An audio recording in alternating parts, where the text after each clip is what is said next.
Zaista mi je zadovoljstvo što sam danas ovde i želeo bih da izrazim zahvalnost direktorki biblioteke, gospođi Gazvoda i gospodinu Vovku, što su me pozvali da govorim na ovom skupu koji pratim inače od njegovog prvog dešavanja.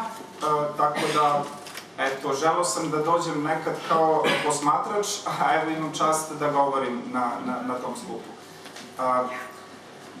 20 minuta je jako malo vremena da bih rekao sve ono što mislim u proteklih 10 godina o temi o kojoj ću vam danas govoriti nešto, odnosno o kojoj ćemo svi nešto danas da govorimo i promislimo.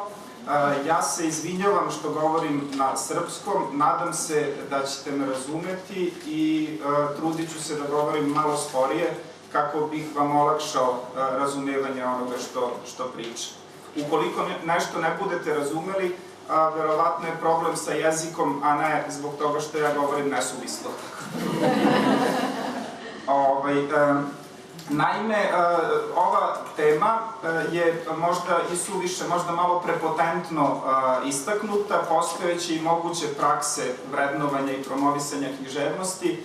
Svakako da vam neću govoriti o svim mogućim praksama, jer ih je zaista mnogo, nego o jednom, bit će to jedan izbor mogućih praksi, to jest postojećih praksi, a takođe ću probati da naznačim skice za dve moguće prakse, recimo vrednovanja književnosti, pored ovih koje već poznajemo. Mada je moguće da su i te prakse već od mogućih postale, da su već realizovane negde, a da ja za to ne znam. Preći ću malo brže preko ovog teorijskog dela koji se tiče, mislim, dva pitanja su, po mom mišljenju, najmanje dva pitanja su tu jako bitna kada govorimo o vrednovanju književnosti putem knjižnica. To su pitanje koliko je u stvari sama knjižnica, sama biblioteka bitna trenutno i kolika je njena moć da deluje u društvu, da menja društvo. I drugo pitanje jeste pitanje samog vrednovanja. Meni je bilo jako inspirativno prošlo predavanje, s obzirom da koleginica koja je govorila, završili smo isti fakultet, to jest istu grupu komparativistiku, odnosno svetsku književnost ili opštu književnost, i otprilike se tačno prepoznaju ti načini razmišljanja kako deliti onu umetničku ili dobru književnost od one loše ili kako god je drugačije zvali, trivialne ili tako dalje. Ima tu niz problema u vezi sa bibliotekama i dobrom ili lošom književnošću i tako dalje. Čak i taj uticaj koji književno delo vrši na osobu, ukoliko ga menja, ukoliko kažemo recimo dobra je književnost koja donese nešto novo čitaocu. Pitanje je šta je to novo što je donela. Pa onda možemo uzeti primer, onaj poznati primer onog mladića koji je pročitao Zločin i kaznu i nakon toga izvršio ubistvo po motivima, po uzoru na roman. Tako da, zaista je kompleksno pitanje i ja na većinu ovih pitanja iz teorijskog dela nemam konkretan odgovor. Znači, ja sam dete postmodernizma i zaista nemam konkretan odgovor, osim onog odgovora da moramo probati različite stvari. Ajmo da probamo, recimo, da li da nabavljamo knjige za biblioteku koje smatramo lošim, pa ne znam sad, neko će reći morate ih nabavljati, otići će vam čitaoci, otići će ljudi koji dolaze u biblioteku. Verovatno je tako, ali ne znam, možda ako bi neko probao da to uradi, pa video da taj čitalac i dalje dolazi u biblioteku, ali počinje da čita nešto drugo, možda će nam praksa onda pokazati da možemo tako postupati. I obratno, ako nam čitalac zaista ode, onda se mi pitamo da li dobro postupamo, da li je to dobar način. Ima niz sad, dublje se može ulaziti u ovu problematiku, ne bih se njome mnogo bavio sada. Rekao bih samo kada je pitanje društvenog uticaja, moje mišljenje je da društveni uticaj biblioteke postoji. Znači, postoji društveni uticaj s obzirom da svet i društvo menja procentualno mali broj ljudi. I velika većina tog malog procenta ljudi koji dolazi, koja menja svet, koja utiče na društvene promene, dolazi u biblioteku ili ju je koristila. Znači, velika većina. U tom smislu, biblioteka, ona nije mas medij, ona nema tu masovnost koju ima televizija, ali u svakom slučaju ima, njena je uloga praktično i ona to čini, ona deluje na ljude koji dolaze u nju. A u nju, kažem, dolazi velika većina ljudi koja kasnije, bilo u nauci, bilo u umetnosti, bilo u politici, donosi neke važne odluke. Te mislim da ne smijemo da se obeshrabrimo i da kažemo da je uticaj knjige i biblioteke u sadašnjem društvu mali i sve manji. Kad se malo dublje razmisli, možda i nije baš to tako. Druga stvar, pitanje vrednovanja. Čuli smo zaista iscrpnu i dobar referat o tom pitanju. Postavlja se tu pitanje ko je ta osoba koja vrednuje. Znači, da li neka osoba može da kaže ovo je loše, ovo nije loše? Da li je bibliotekar kompetentan da to uradi i koji bibliotekar? Niz pitanja o kojima, neka od tih pitanja možemo večeras na okruglom stolu da malo dublje promislimo. Sada bih samo prešao preko njih, trudeći se da izložim ove postojeće prakse, jer mislim da su one korisnije generalno posmatrano za sve nas. Ima još samo dve bitne stvari u vezi s tim. Postoji onaj IFLA etički kodeks za bibliotekare koji govori o nepristrasnosti. Znači, bibliotekari treba da budu nepristrasni u vezi sa zbirkama, pristupom informacijama i uslugama. Meni je taj deo kodeksa, čim sam ga prvi put pročitao, bio malo problematičan. Mislim da u realnosti nikada nije tako. Ali neka bude da se taj kodeks odnosi na neke druge stvari.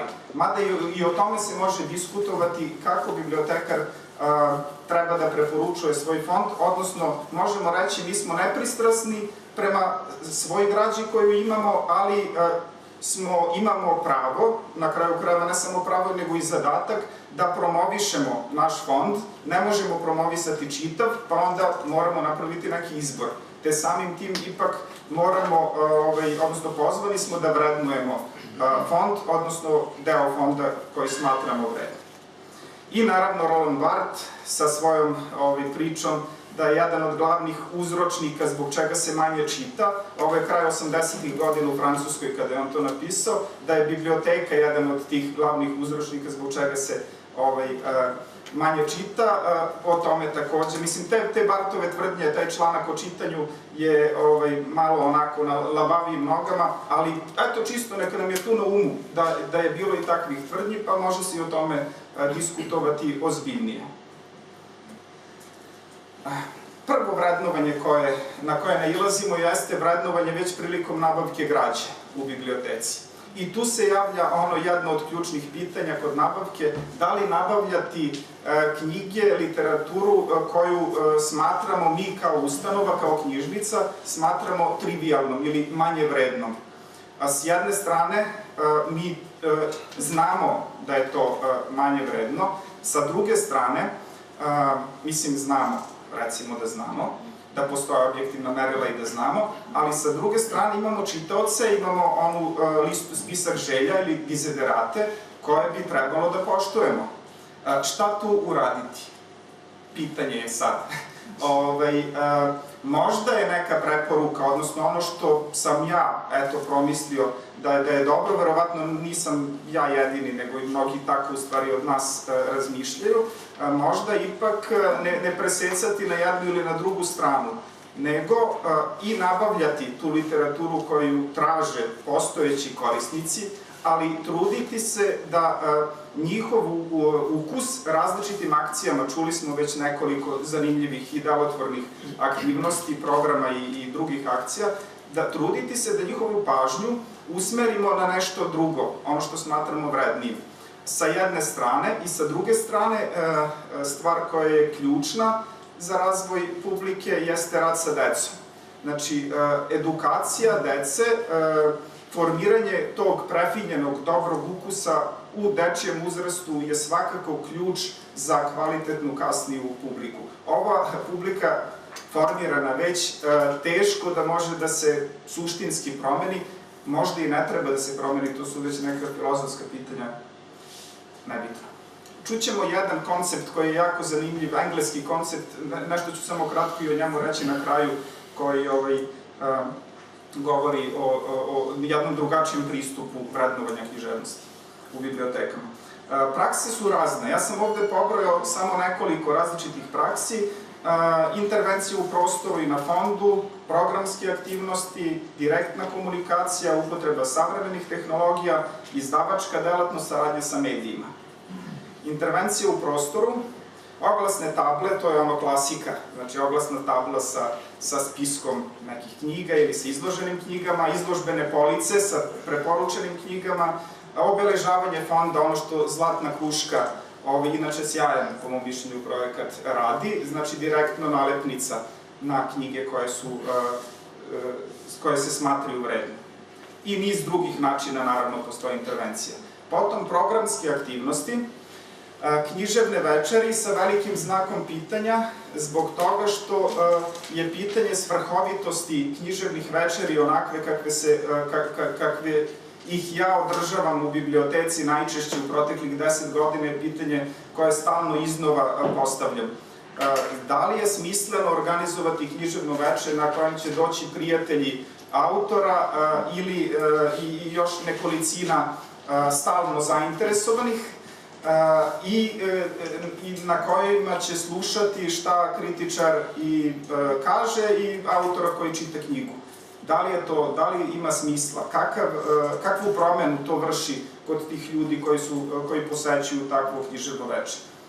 Još jedna tema o kojoj se može seminar čitav posvetiti.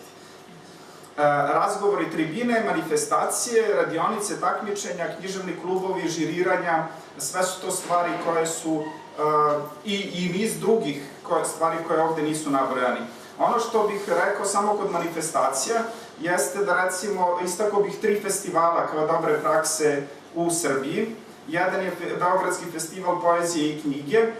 Biblioteka u kojoj radim, Biblioteka grada Beograda, ga organizuje u saradnji sa Udruženjem građana Treći trg. Potom na pola puta, jako dobar festival u Užicu, i Kikinda Short Story koju radi biblioteka u Kikindi, takođe sa jednim udruženjem građana. To su, recimo, festivali, načini na kojima će neka dobra literatura, neki dobri autori, ne samo iz naše sredine, iz naše zemlje, nego iz regiona biti predstavljeni i, eto, jedan od načina vrednovanja književnosti. Takođe, verovatno je većina od vas čula za One Book, One Community, odnosno jedna knjiga, jedan grad na srpskom prevodu.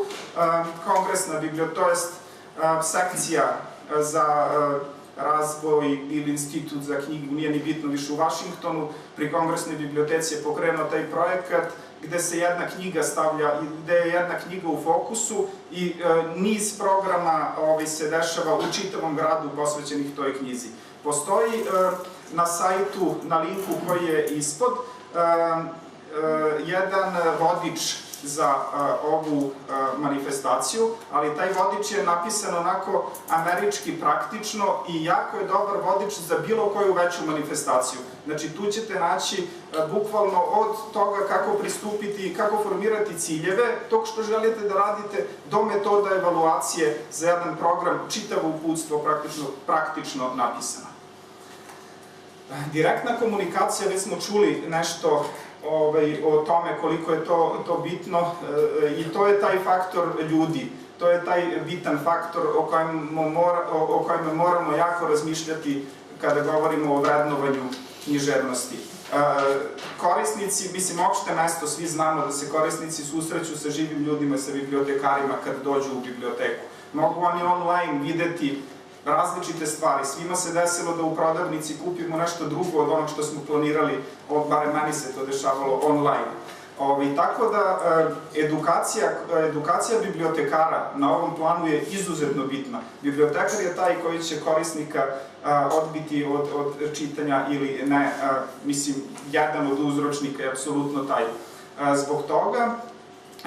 Postoji, recimo, Englezi su radili kada su pokretali novi koncept odnosa razvoja čitalačke publike, oni su kroz jedan projekat okupili 33 bibliotekara iz različitih biblioteka i ta 33 bibliotekara su prošla kompletnu edukaciju na koji način taj koncept koji je bio predviđen da se izloži, na koji način ga predstavljati.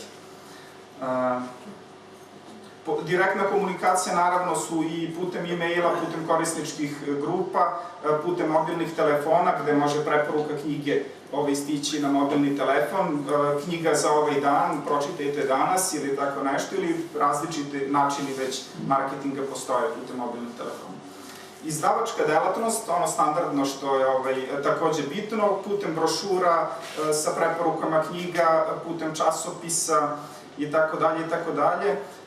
Recimo, biblioteka u Kraljevu je jedan od najpoznatijih izdavača kvalitetne poezije. Kada se kaže Povelja, to je jednostavno brend te biblioteke. Ona objavljuje uglavnom najkvalitetnije pesnike. Ima posebnu ediciju koja je čuvena i to je jedan od načina kako biblioteka može da promoviše dobru književnost, sama je izdavajući, objavljivajući. Časopis koje Biblioteka grada Beograda ima, Novine Beogradskog čitališta, izdvajam samo zbog toga što taj časopis ima oko 50-ak do 70-80 anotacija knjiga po broju. I te anotacije su radili bibliotekari, tako da su objektivnije od onih koje rade izdavači, od recenzija izdavača. To je veliki potencijal koji mi nismo iskoristili. Imam još 3 minute da kažem zašto i sve ostalo što sam mislio da kažem. Dakle, možda neću više toliko sporo pričati. Saradnja sa medijima, ono što svi znamo. Upotreba savremenih tehnologija. Chicago Public Library, savremene tehnologije generalno demokratizuju čitavu priču vrednovanja. Recimo, Chicago Public Library, sada samo da nađem browser, logić.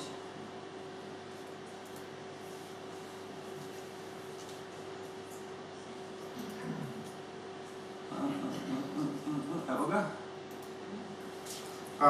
Novi sajt te biblioteke, koja je jedna od najboljih javnih na svetu, jel te? Ima čitav, je praktično na neki način nalik Amazonu sada. U odeljku books, to jest knjige, nalaze se različiti naslovi, oni naslovi koje sami bibliotekari, evo, ono što biblioteka May Staff Picks, što biblioteka preporučuje, i takođe pozvani su svi čitaoci da daju komentare o knjizi. I vi kad otvorite ma koju knjigu odavde, vi imate neki komentar i različite komentarisanja te knjige. Kažem, ta demokratičnost je mač sa dve oštrice, zato što mnogi komentarišu, mnogi čitaoci koji nisu, ako se služimo onim teorijama književnosti i tako dalje, nisu baš idealni čitaoci, nego možda vole trivialnu književnost, ali mi smo tu nemoćni, oni sad to vole i to preporučuju. To je jedan od problema, možda i nije problem, jednostavno stvar je takva, eto, većina to voli, pa vi možete pročitati komentare i odabrati knjigu. Potom, magazin ove gradske knjižnice Rijeka. Videli ste verovatno da su prošle godine dobili nagradu za taj magazin Eiffel Clip, nagradu za inovativnost, za korišćenje na inovativan način savremenih tehnologija. Taj magazin je odličan, on ima odeljak, više u stvari strana koje su na sličan način kao Chicago, samo ipak malo u drugačijoj formi predstavljaju, vrednuju knjige. Znači imate naslov, pa neki student je napisao o tome i potpisan je student književnosti taj i taj, ili bibliotekar, ili poznato lice, to i to, ili običan čitalac. Znači oni vrednuju direktno književnost. Potom, evo, kauči knjige, ta rubrika, i još jedna postoji prikazi koja se bavi baš time. Potom imamo Putem Facebooka, recimo New York Public Library, takođe jedna od najvećih javnih knjižnica svetskih, ima Facebook stranu na svojoj Facebook strani jako radi na preporukama knjiga. Takođe JALSA, američko udruženje za biblioteke za bavljenje omladinom, to jest omladinskim čitanjem, ima preko svoje Facebook strane promoviše dosta knjigu, to jest vrednuje različite književna dela. Potom, mobilni telefoni, ovo je jedan primer ALSE, preko mobilnog telefona, znači postoji aplikacija koja vam pomaže da nađete one knjige za tinejdžere, za mlade, koje su najčitanije, koje su najkvalitetnije, recimo. I postoji više platformi. Pošto probijam vreme, ja ne volim to da radim na seminarima, ja ću samo se osvrnuti na ovu Booklist online platformu. To je Alina platforma, taj časopis Booklist u stvari 100 godina otprilike postoji, ovo je online varijanta, ima 160.000 naslova trenutno i tu bibliotekari, ali i druge ličnosti. Tu je jedan dobar prikaz kako se umrežavanjem može postići velika stvar. Znači, umrežavanjem svih biblioteka, jednostavno javnih, u Americi oni su uspeli da naprave sistem gde ogroman broj knjiga biva recenziran, odnosno biva napisana neka kritika o tim knjigama. I onda imate jedno mesto gde se možete o tome informisati. Jako dobar sajt domaći, kad kažem, mislim srpski, knjiga Info, tu možete naći sve ono što je u Srbiji izašlo, bilo od samih srpskih autora, bilo prevedeno, ne sve, ali veliki broj, koji je u štampi zapažen. Znači, jednostavno, ja sam mislio sad ovde da ukucam Aleš Čarpa da vidimo šta sve ima od njega, o njegovim knjigama, kako je pisano u Srbiji, ali to vam je mesto gde se praktično ova baza, ova platforma prikuplja informacije od različitih dnevnih listova i nekih nedeljnika i pravi bazu svih tih kritika koje su napisane, književnih kritika i informaciju o autorima i tako dalje. Jako koristan sajt. I evo, za kraj, samo da podignem ponovo prezentaciju. F5. Da, mogući modeli. Mogući model jedan je, recimo, onaj koji želim da razvijem, a nikako ga nisam razvio u biblioteci grada, je da se na bibliotečkom sajtu postoji web strana koja je posvećena, na kojoj će pisci, recimo odabranih 10 pisaca, pisati jednom nedeljno o knjigama koje im nešto znače, o novim knjigama, ali i o starim knjigama koje su dobre, kritičari takođe, bibliotekari, određen broj relevantnih bibliotekara i gde će se formirati grupe za razgovor i upravo je to možda model kako promeniti književno veče. Ako mi na tom sajtu imamo mogućnost da korisnici štikliraju šta bi od novih knjiga voleli da se predstavi uživo, kog autora bi voleli da čuju, da s njim pričaju, i ukoliko skupimo 20 recimo takvih koji to štikliraju, mi onda možemo napraviti književno veče koje ću ja smatrati smislenim, jer će tu doći najmanje 20 ljudi koji su prvo to čitali, koje to zanima i onda moći neku normalnu komunikaciju. Praktično kritičar nije ni potreban toliko, možda kao neki medijator između, koji mogu onda pričati sa ovim autorom. Takođe, work in progress metode rada autora sa čitaocima bi bile deo tog mogućeg modela. No, eto, o tom potom. Elektronska baza anotacija, ova druga stvar, je u tom smislu bi bila dobra. Kažem da je biblioteka ima časopis koji izdaje 70-ak anotacija po broju. Ako bismo to postavili elektronski, ako bismo se udružili više biblioteka u regionu i napravili jednu zajedničku bazu, onda bismo dobili zaista nešto vredno i kvalitetno. Opening the book koncept je koncept koji centar pažnje stavlja kvalitet čitanja, a ne kvalitet knjige. I to je specifičan koncept, nastao u Engleskoj, ne znam koliko ste čuli o njemu, ima više projekata, o tome ću više na okruglom stolu da pričam. Jako korisna stvar, ja ću vam dati i link na prevedena je, urađena jedna knjiga koja se time bavi i na engleskom i na srpskom, te možete pročitati nešto više o tome, meni je to bilo jako, jako zanimljivo.